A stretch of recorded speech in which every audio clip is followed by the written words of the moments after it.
is Unmasked with Ron Bennington. A revealing look inside the minds of comedy's biggest stars.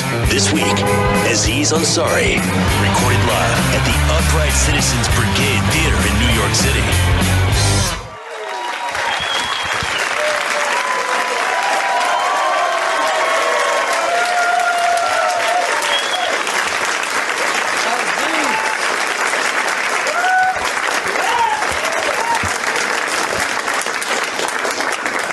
I don't love you, Aziz. What? We are here at the UCB Theater, where basically you got your start, right? In the early days? Kind of, yeah. I mean, I started out at some clubs, and I was doing stand-up, like open mics and things like that. And then I heard about the UCB, and they were doing some stand-up shows, and I started doing shows here, but... yeah, I didn't really do UCB until I'd been doing stand-up for like a couple of years. You'd done it for a couple of years, then you came in and saw this beautiful, beautiful theater. Yes. Is this all the original marble wooden floors that are here? Yes. Back in the day, it used to have this nice thing where water or something would leak out of that, but that's gone, unfortunately. That is, to me, this is basically the feeling that you want to have, particularly in your early days, don't you think? You know, you want to have that kind of funky feeling to come into a room and start something new, you know? Yeah, I guess so. I mean, I guess if you're performing at a place like, can I take this out? This feels weird. Whatever you need to do. I've never seen anyone do this before, but go ahead and help yourself. It's like this. I just feel like I'm like this, and like no one over there can see what I'm saying, which I guess doesn't matter, but I don't know. The people over there are very happy with it. Yeah. So anyway, like I was saying. There's a guy over there who you haven't had a chance to see yet. If you wave to him, it's way in the back there, yeah. What's up? What was I saying? By the way, I think this is the way I picture you at home on your couch, just sitting there with a microphone. Yes. Very relaxed. Never put the mic down. That's rule number one. But no, when you're starting out, sure, like places like this where you don't feel like there's a pressure where like you can do something wrong, you know, I think that's good. And you still come back and do? Yeah, I still perform at all the same places when I'm back in town. But you know, I just kind of usually just drop in kind of unannounced and work on material. You know, from the outside, your show, what's happened with you, it seems like it's just been a rocket, though. Like from when you were a kid to now, we're not talking about that much time, you know? I don't know. I mean, I've been doing stand-up. I started comedy a little more than 11 years ago, so I mean, that's a decent amount of time. Well, it is, but you know, most of the comedians that do this show says it takes about 10 years until you really kind of feel like you know who you are, and yet you jumped ahead of that curve. I don't know. I do feel like my most recent tour that I'm doing now, I wrote all that after I'd been doing it 10 years, and I feel like I'm a much better performer. I feel like I've heard people say like the big marks are like 7 years and 10 years. And I was at the Comedy Cellar working on material. I just dropped in, and Chris Rock had dropped in also, and he was working on stuff. And we were just talking about, like, we were both like kind of trying to write new material. He was trying to put together a new hour, and I was telling him that same thing. I was like, oh man, like this is like when I finally hit 10 years, and like I feel like I'm, definitely like made a jump. He's like, oh, wait till you hit like 25 years. And I was like, oh fuck, that's so long from now. I'm gonna be garbage till then.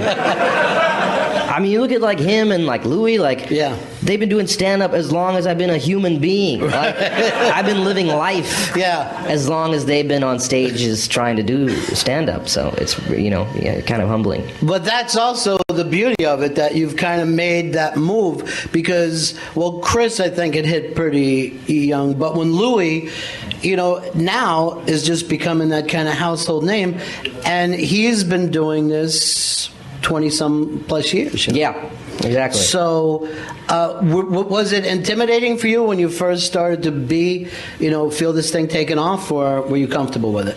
I don't know. I mean, when does it start taking off? I have just always kind of felt, with stand-up especially, it's always the same thing. Like, you're going to these comedy clubs and you're trying to, or comedy rooms, whatever, and you're just trying to write jokes that work really well and try to get them as good as possible. And that process never ends. Like, you know, after you do a tour, you can't like go out, you have to like wipe the slate clean and start over, and you start with nothing, just as if you're doing an open mic for the first time, only now you obviously have a lot of experience or whatever. But I mean, as far as like stuff taking off, I don't know. I don't think about that. I think it's great that there's some young comedian out there knowing right now that it never gets better. Basically, what you're saying. That's what I'm saying is it's always still hard as shit, and it never really feels good. I was talking to this other comic, Hannibal. He's a good friend of mine, and we were just talking about like there's such a small sweet spot of like, you know, I'm doing this new tour now. I'm so excited. I feel like it's my best hour, and like I'm like kind of like maybe hypothetically midway, 3/4 of the way through touring it, and I'm just like, oh fuck, it's dead. And, like I gotta start over again. Yeah. Like you only have like one brief little moment where it's like, I'm doing this in theaters, everyone loves it, it's awesome. And then it's like, well, no one ever wants to hear it again. So what else do you have to say? Right. And it's very scary. It's a so scary thing to decide to do long term. It's so different for everybody else in show business. Like if you're a musician and you get Sweet Home Alabama, and you're like, wait, and now we got a free bird, boom, my life's done. Yeah, you know? I remember one time I went to this thing. I was with it was some event where Sting was performing, and Sting came up there and I was like, oh shit, Sting, and Sting came up there and was like, you know, every breath you take, and I was like, oh, and I was like, fuck you, Sting. Heard that song before, bro. It's not new to me. What about the new ladies in your life? What do you think about life now that you're a much older man? Now that you're settled down, do you have any new viewpoints on this woman? I've heard this take before. I know where this is going. Here's the weird thing though, with like say Sting just shouting out the lyrics. Yeah, I know every move she makes. I know. Let me guess. You'll be watching her. You'll be watching her. Yeah. That's what I thought. But the thing is, for him, he can't do any new material or people are pissed. It's like the exact opposite of to an extent, though. But you know, when we go to comedy shows, people hear certain things you've done, and they want to hear like is that again, kind of, or like you know, people shout out bits that they've heard before at different comedian shows. Yes, this guy gave a perfect example, shouting a character I did in a movie 4 years ago. Right. Patton Oswalt show, people want to hear him talk about KFC bowls. Louis C.K., you want to hear him talk about bag of dicks.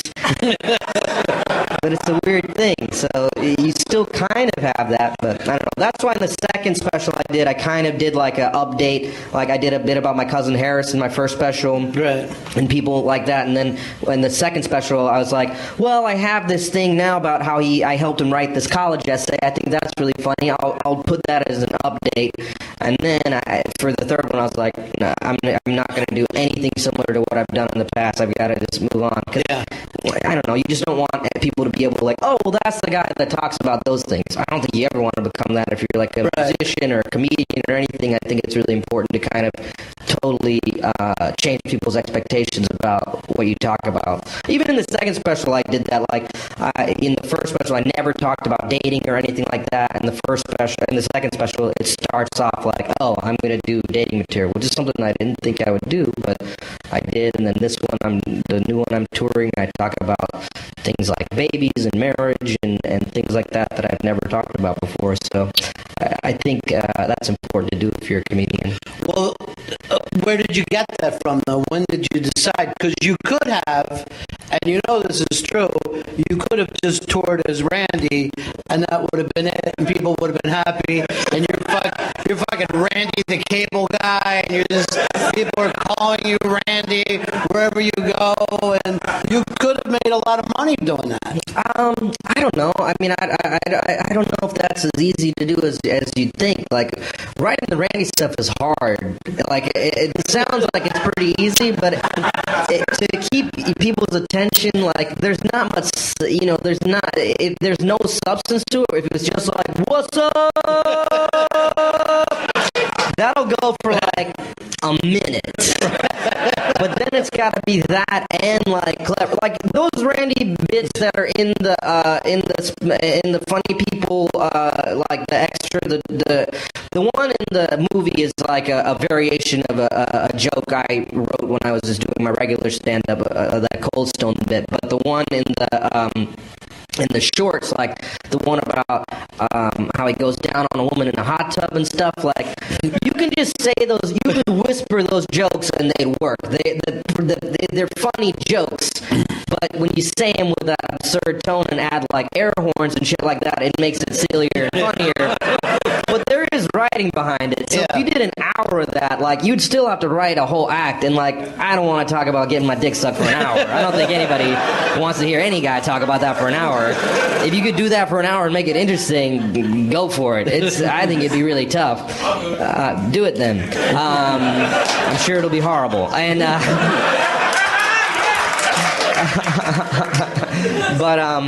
so I think, and whenever you come to see someone on tour, like you don't know, I mean, you come to see, like you see a poster for the tour, it says Buried Alive. You have no clue. It could be that. So people are coming there, it's like, well, I hope it's funny. The other stuff was funny. I'm just judging by that you don't know. You have no preview or anything, so, you know. And again, that's the exact opposite of if you were doing music. If you were doing music, you know you've got a certain place to put this, but every time you go out, it's got to be fresh.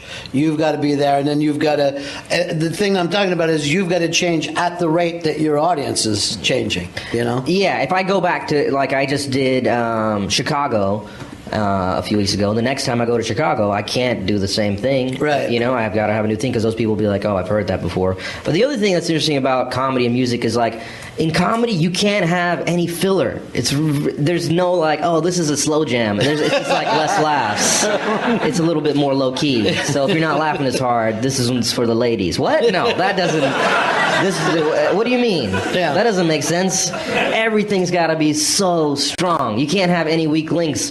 You got to just when I write material, like, I'll write it in New York, just doing shorter, in New York and LA, doing shorter sets that are like 15 minutes, 20 minutes, and, you know, when you have like a full show, it's usually an hour, and then I'll do like an encore 15 minutes or something, and all of it's got to be really strong, you know? Obviously, you end really strong and you start off really strong, but you can't like really have any big dips because it's so much more noticeable than it is with music, you know?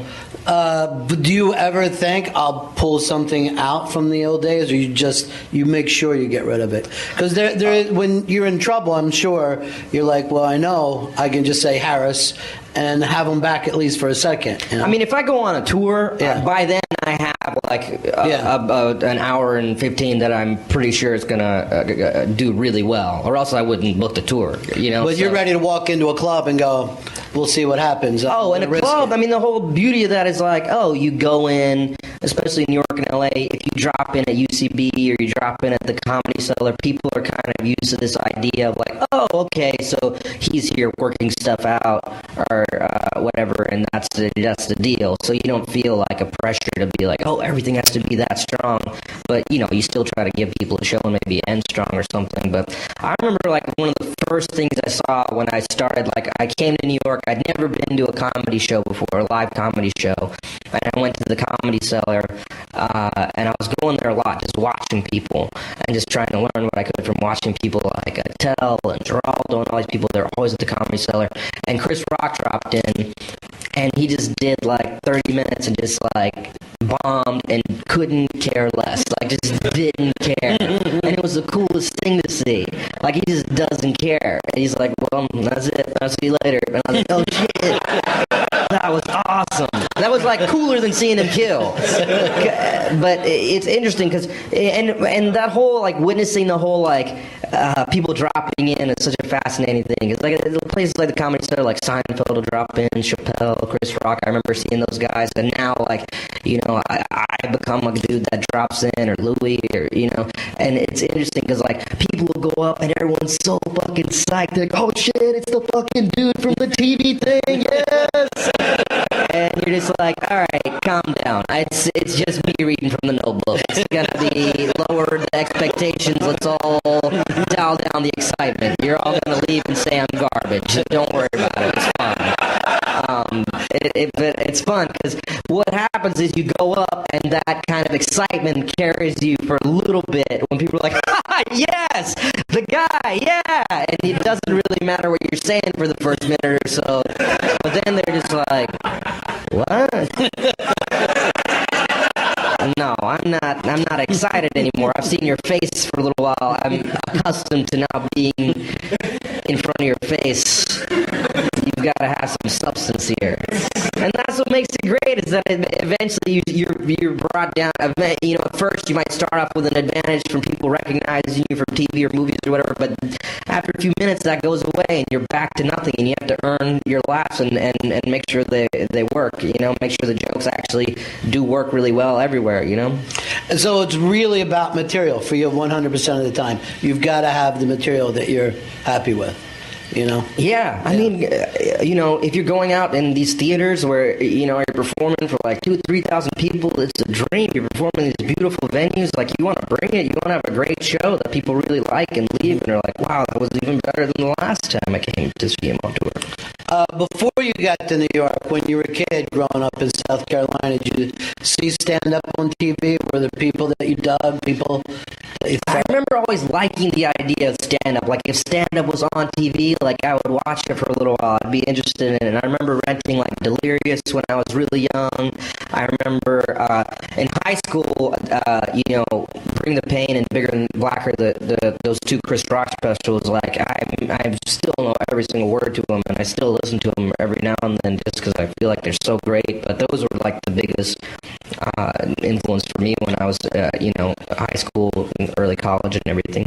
And then that became weird because right away when you came to New York, there's the guy that you grew up. It was the craziest thing. Yeah. To see him, like, that was when I was first, like, just going to the comedy clubs, just watching and trying to learn stuff.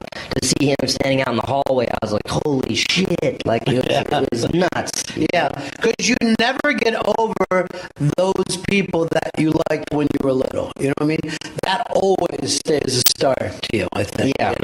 Yeah. Where, Justin Bieber could walk in here now and you're like, hey, kid, you're doing great, I mean, I'd be pretty freaked out. All right.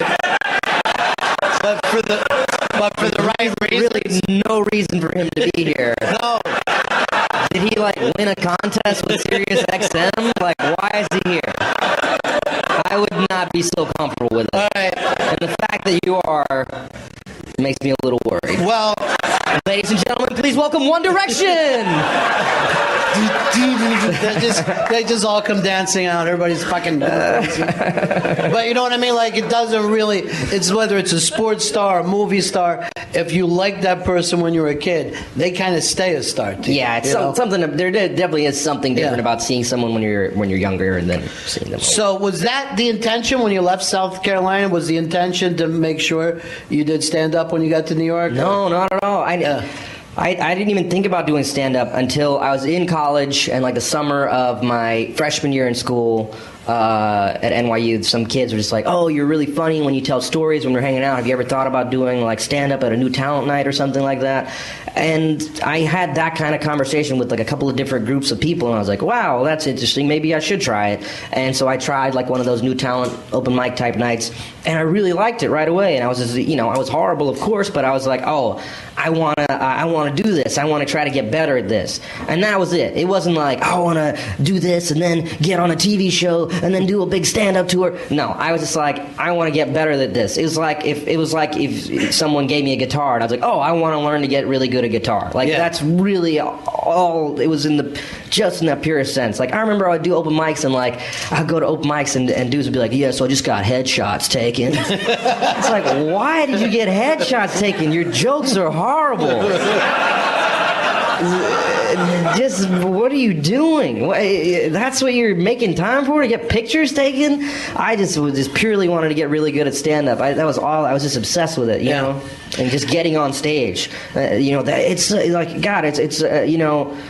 I still try, whenever I'm back in New York, even when I'm off tour, like I'll try to drop in at the Cellar and stuff all the time, like once or twice a night. And you know, a friend was like, "Why are you? It's fine. Like you're doing the tour, it's good. Like why do you feel like you need to drop in and do those spots?" And it's because I remember starting off and like how valuable it is to even be able to get on stage, with like an audience that's receptive. Even in New York, where it's like the best city to do stand-up, arguably, it's still a rarity. So it's like I owe it to like anybody that wants stage time to not like shun that opportunity, the amazing opportunity I have to get on stage whenever. It's so I can't take that for granted, so you know I have to do it as much as I can. And it wasn't the kind of stand-up that kind of broke you through first, right? I mean, getting to TV really was more Human Giant, right? But that was kind of a combination of I'd been doing stand-up a bunch, and I'd kind of started getting some press. Like I got that Rolling Stone picks like a hot comic every year. I got that. And HBO used to do a comedy festival in Aspen. And was that weird to you though when when Rolling Stone suddenly said this is the hot guy? Yeah, I mean it's crazy. It is. It doesn't make sense. You know, again, like I was just doing it in this bubble and just really trying to just get good for my own competitive reasons of just wanting to be good at something. Like you know, I have like a very obsessive personality. Like. Even things like, I remember in high school they got a foosball table, and I was like, I want to get really good at foosball. I played it the first time. I didn't know anything about it. I was horrible, and someone was telling me, there was one kid that knew a little bit. He was like, yeah, you're not supposed to like spin. You have to do this. And I was like, all right, I'm going to make it my goal to beat everyone at foosball. And then I did. But that gets you nowhere. So. Right. No one wants to sit around and talk about your foosball career with you and other people like, hey, how did he make it in foosball? We used to go to foosball open mics. It's like a foosball table. Anybody could, as long as they brought 5 friends to watch them play foosball. But so I'd been doing stand-up for a while, and I'd started getting some heat with the Rolling Stone thing. HBO had a comedy festival called the Aspen Comedy Festival. I won some award there, and so that was like the period where people were like, oh, what do you want to do? Like, do you want to do some sort of TV thing? And I had these short films that I'd made with these other guys, Rob Hubel, Paul Scheer, and this director, Jason Wallner. We made these short films, and MTV saw those short films, and they were like, why don't you guys do a pilot for a sketch show based on these? Like, we didn't even pitch them like, we want to do a thing with MTV. They just like set a meeting with us, and they're like, we want you guys to do a pilot for a sketch show. Just make short films like this. We think it's great. And so we did, never thinking it would get picked up because it was MTV, and they were, you know, that's still not their programming at all. It was right. Like sketch comedy type things. And they did, and we did 2 seasons of it, and then and people always ask me like, why'd they cancel it? They didn't cancel it. They asked us to do a 3rd season, but we said no because we wanted to work on different stuff. But it was a really fun experience. Yeah, and everybody, of course, is working, which is great. I mean, that's the cool thing about it. And that, I mean, within 2 years of, you know, kind of being at this level, MTV gets you known, and then suddenly now you're doing networks and movies, and again, it looks from the outside like it all happened. No, I've been extremely lucky. Like, you know, I think with this kind of business, you have to work tremendously hard. You have to have a decent amount of talent, and on top of that, you have to be tremendously lucky because.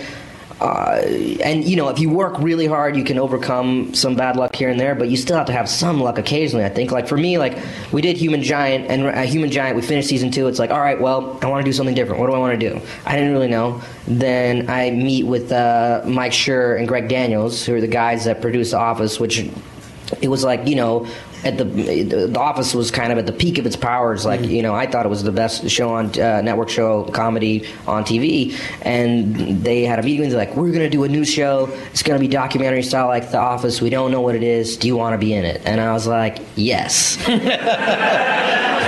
What are the chances that like those guys who I look up to so much, who I thought were doing the best thing, at that moment when I'm free are doing a show, they like my stuff and want me to be in it? That's a lot of shit coming together. I definitely lucked up. Right. There's so many people that are super talented that get these shots to do shows, and then the shows don't get picked up. They can be great shows, they don't get picked up. This was like, Parks and Rec. It was with Amy Poehler. It was those guys that did The Office. So, it was able to get on TV and do 6 episodes and then get a second season and keep going. I definitely lucked up following. It's a plum gig. It's really fun. But also, you could have been 6 months behind or 6 months ahead.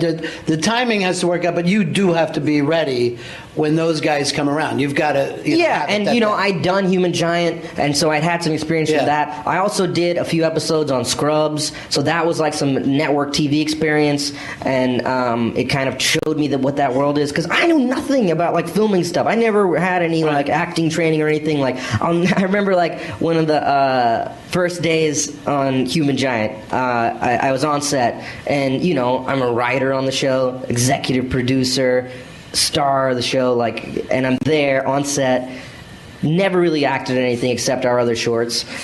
I get there, and I'm like, on the set, I'm like, something's burning. And the guy's like, it's the lights. Have you never been on a set before? And I was like, no, I haven't. Nope. In the Human Giant shorts, we didn't really use lighting. That's why it looks terrible.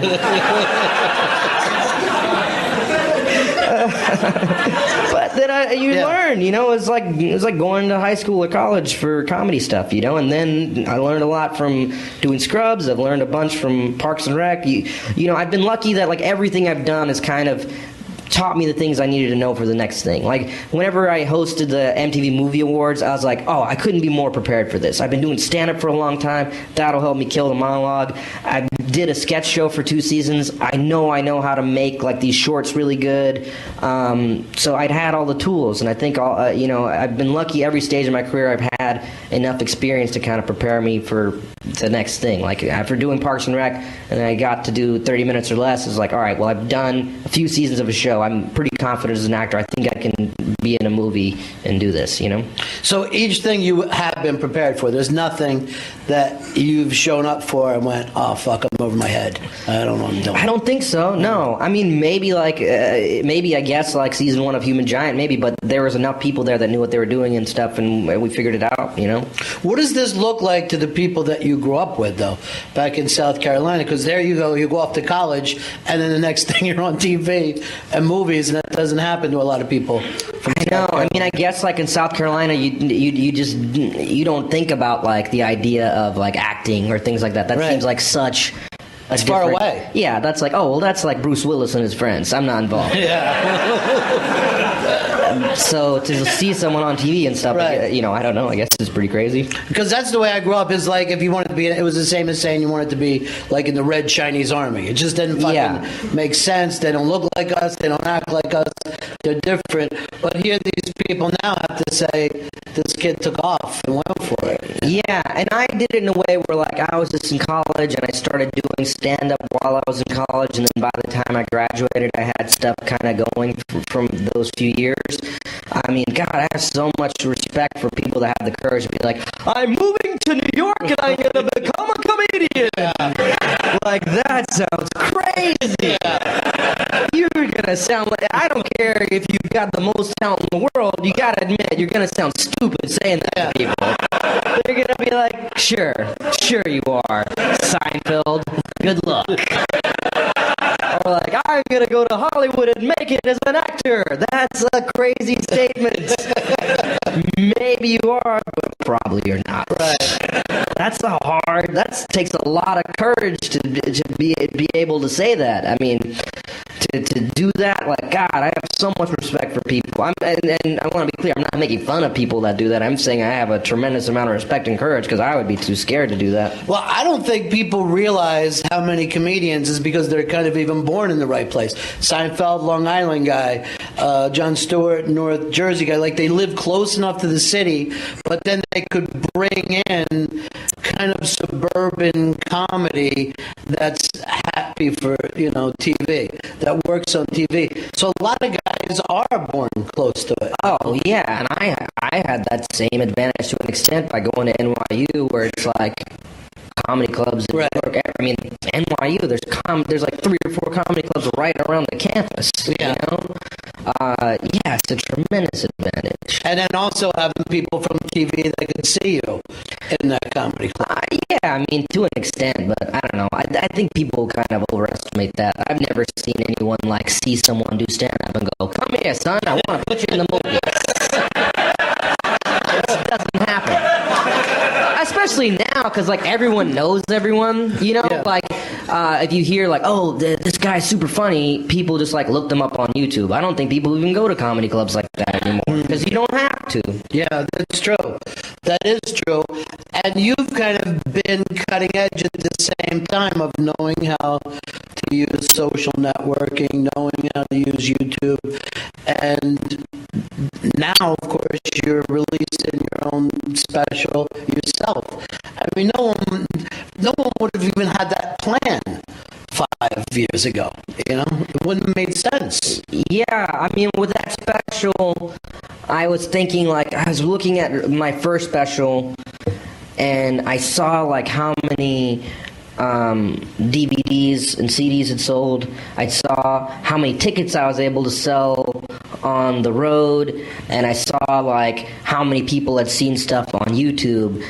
And what was adding up was that, so many people are seeing this on YouTube. It's not really, people aren't buying DVDs and discovering my stuff. They're watching stuff on YouTube. So why don't I embrace that and put out the second special on YouTube? And so my original plan was, all right, I'll put it out for free on YouTube and try to find some sort of sponsor to just buy some ads on the side or something like that, which won't really bother anybody because some dumb stuff's always up there anyway, and people are watching YouTube stuff. So it'll be a win for those people because they know they'll get a certain audience. It'll be a win for me because I get to put the special out for free and all these clips can spread. No offense to the current cast, what is your ideal cast of SNL if you could cast it right now today? If I cast it now?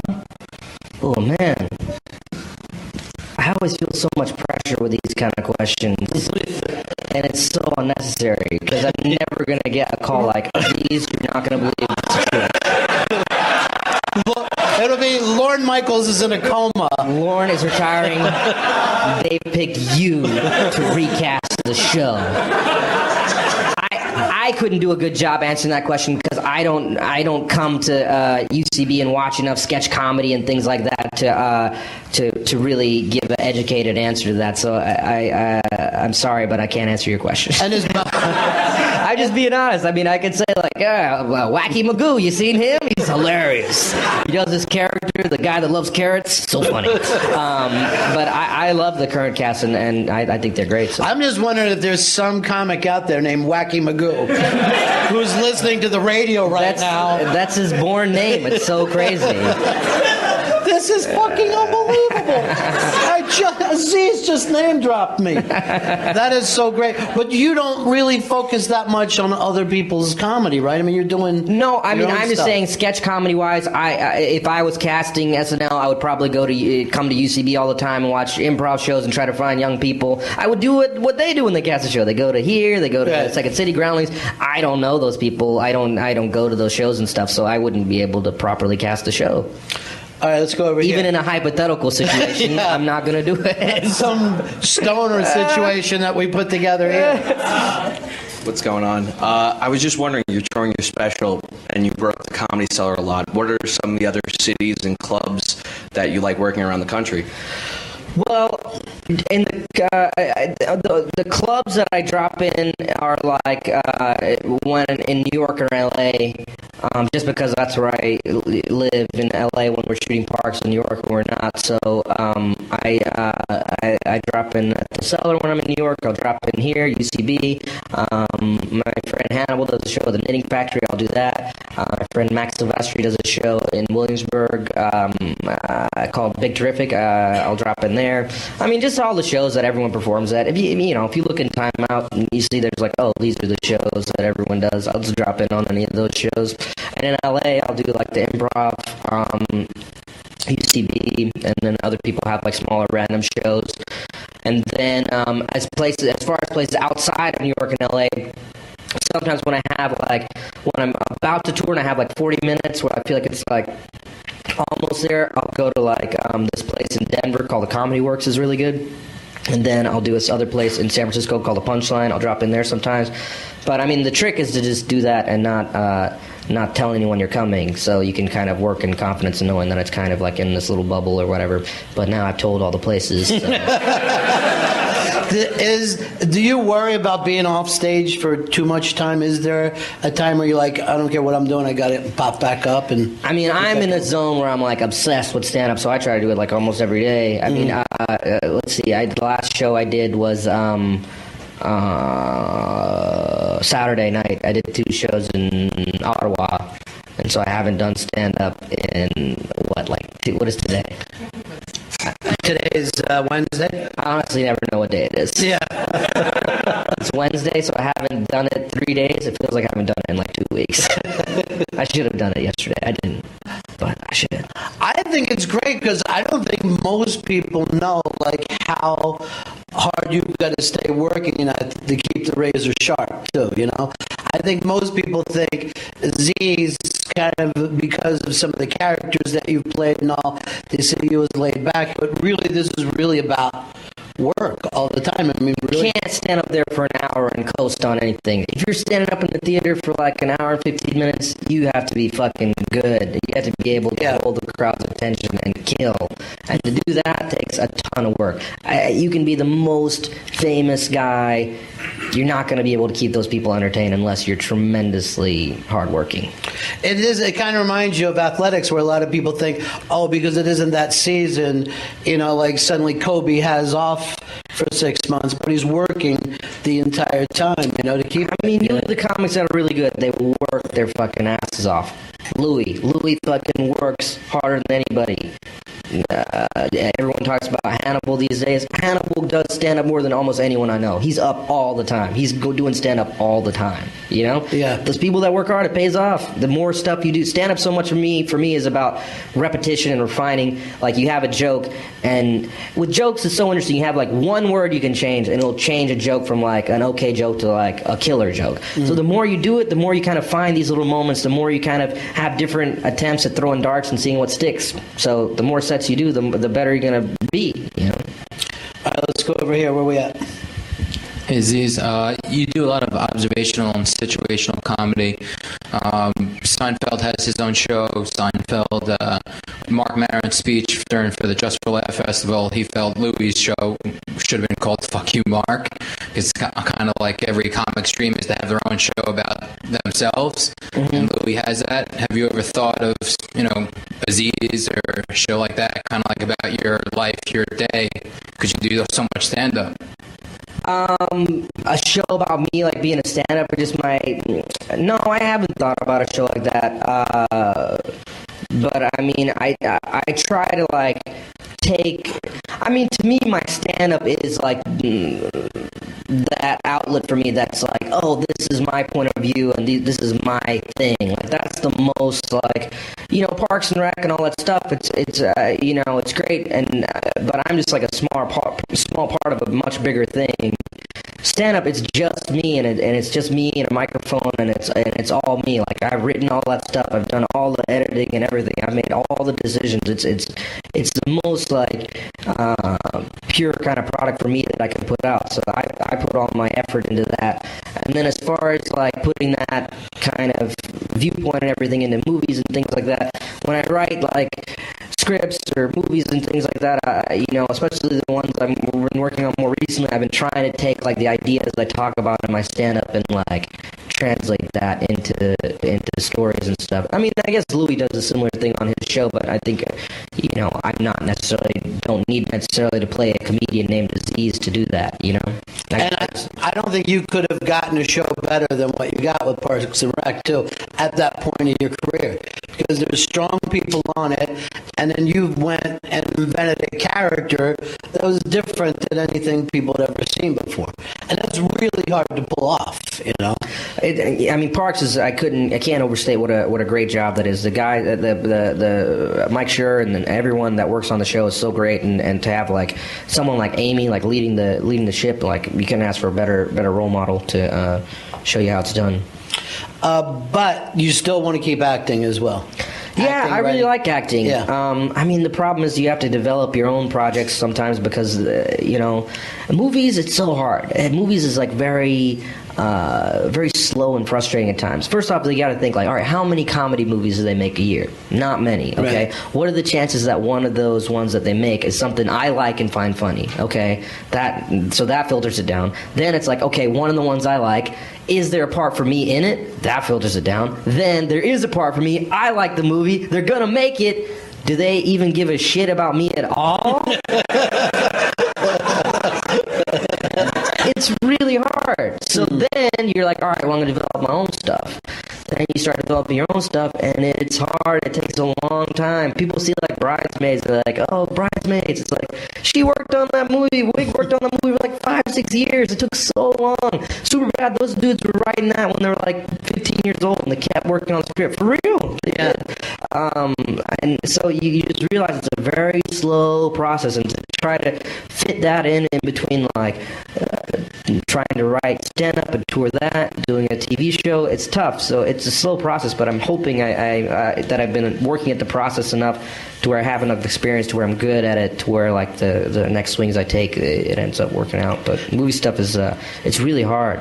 Writing a script and everything, it's so hard. And the other thing that people say about Louis is I don't think they get that he edited that show. So he edited with the same sensibility that he did stand-up, and that's why the fucking timing on some of these jokes is just incredible. Like he knows how to play the uncomfortability factor out there until it becomes funny. But that can get lost on you if you write it, act in it, and then let somebody else take it, I think it's always good to like have control over whatever you're doing. Like when I did this like American Express commercial, and I was like, I'll do this if I can write it and edit it and everything. And I just want to control everything, and then you just tell me like what little American Express shit needs to happen, and I'll put that in.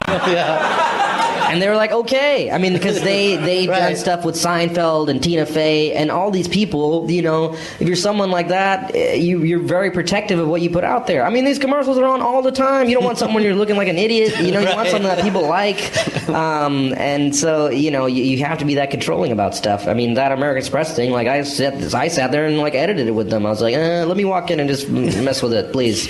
And they were cool enough to let me do it. That's really cool, though. And that's a perfect project rather than jump ahead and have the Aziz show, like have those kind of things leading up before you decide, I want to write and direct a movie. I think a lot of people jump into it. Well, Louis himself did, years ago got to write and direct a movie, and it took years before he got back to that point. And he's been directing short films, a bunch of stuff. He had a lot of experience that helped to make that show good. All right, over here now. Aziz, you touched on a lot of this already, but where do you dropped Bruce Willis before? Where do you see yourself in 10 years? Do you have your Die Hard? You got your Die Hard trilogy in you? Or are you going to take the blues band out? I just said Bruce Willis once, like casually, like, all right, you were talking about Bruce Willis earlier. Let's delve more into that topic. Where the hell is your Die Hard? What are you waiting for? Wait, so what is your question? Where do you see yourself in like 10 years? I don't know. Hopefully still touring and doing comedy, and hopefully doing more movies and things like that. But I don't know. It's hard to tell what you're going to do in 10 years. I don't know. I always just try to focus on like the next couple of months and the next year or so and make that really good. And if I do that really good and end up where I want to be, then the 10 years will hopefully work itself out. Or maybe reboot Die Hard in 10 years. It could happen. They did it with Spider-Man. Yes. We don't know. And it'll be on soap bubbles. No one knows what the future is going to have for us. Yes. And that's the beauty. Like, you don't seem like you've ever had these goals. You just keep going. You know, there's a lot of guys who write shit down. I want to be here and there. But you just want to work. You just want to keep doing this. Well, I mean, I've always kind of had stand-up as the kind of backbone of all the stuff I do. And that's like a very simple process. It's in a sense, there's a very simple thing. It's like, all right, well, I got to write an hour of material and tour it as long as I want, put it to bed, record a special, and do it again. So it's very easy thing to foresee what's going to happen if you continue doing stand-up. And then the other stuff, like TV stuff and everything, who knows? You know, it just depends, like, how long are they going to keep Parks and Rec on? I don't know. You know, all that kind of stuff, it's hard to kind of guess what you're going to do. But movie stuff, like, I've got scripts I've been working on that hopefully I'll get to make, but who knows, you know? It's tough. It's hard to even believe how grounded you stayed with this, because I know you talk about in your last tour, the president knows who you are, and he asked you to do some stuff for him recently, and yet you're still about like, no, a little club in Williamsburg. A lot of people, once the president, you know, knew who they were, asked them to do shit, they've been in movies, their heads would get a lot bigger than what yours is right now. My head's huge, though. Like, people listening can't tell. Like, it's huge. Physically, I'm grounded, but physically, my head is really huge. I don't know. I guess that's what's great about stand-up. Like, I was just doing a show the other day, like in the East Village. I just dropped in somewhere, and you know, there's like 30 people there. Very small, like back of some bar, and I was talking to some dude. He'd just been doing stand-up like 3 months, and it's like, wow, I've been doing this like 12 years, 11 years, and you know, done things I never thought I'd get to do. Carnegie Hall, fucking president, all that shit. Guess what? Still the same show. It's still the same deal. You gotta make those 30 people laugh, and you gotta work on jokes, and that's what I find very beautiful about it.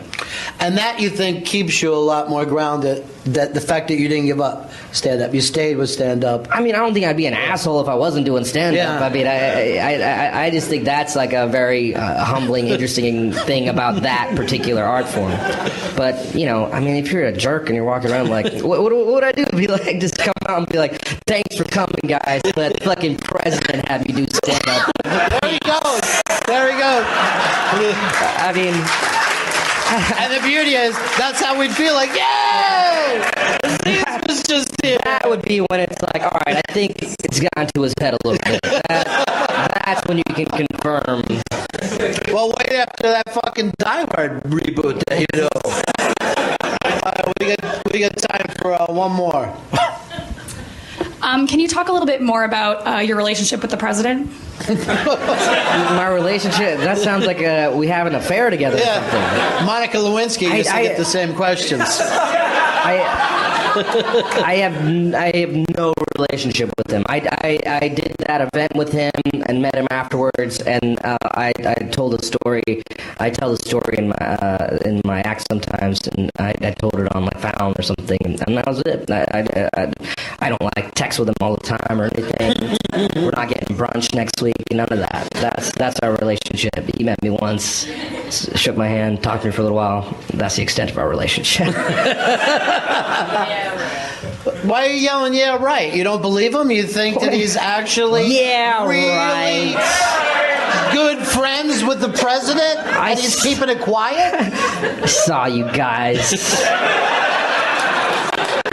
You guys are having a drink together. Just jet skiing with the president. I saw you guys at Six Flags. I was riding Great Adventure together. That's true. You're right. Yeah, right. Well, the tour is going on right now, but it seems like it's just as easy as to catch him in little clubs in Williamsburg, really, really cheap. And he's going to be everywhere. Yes, never come see me on tour. It's just pointless. Ladies and gentlemen, the next John McCain. John McClane. Well, John McClane. Oh, I thought you were going to be vice president. No, John McClane. Aziz Ansari, everybody. Let him hear it.